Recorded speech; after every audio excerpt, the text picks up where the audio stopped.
এখন পুরোপুরি কলকাতা কিন্তু একদম দেখতে পাচ্ছেন জলে পুরোপুরি ভরপুর হয়ে গেছে। জাস্ট এত জল মানে বলে বোঝানো যাবে না।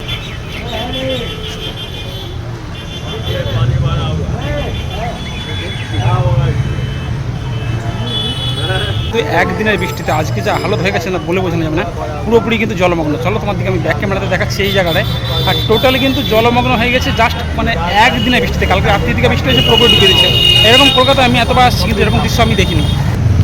দেখুন এত পরিমাণে এখানে জল ভর্তি হয়ে রয়েছে, পুরোপুরি দেখতে পাচ্ছেন জলের উপরেই কিন্তু সমস্ত দোকানদার আর এই সমস্ত মানুষ কিন্তু এর মধ্যে দিয়ে হেঁটে যেতে হচ্ছে জাস্ট একদিনের বৃষ্টিতেই। মানে রাত্রি কয়েক ঘন্টার বৃষ্টিতেই কিন্তু এই অবস্থা হয়ে গেছে। এবারে মনে হচ্ছে পুজো টুজো ভাই দেখতে দেবে বলে মনে হয় না, মানে একই প্রচুর মানে খারাপ অবস্থা।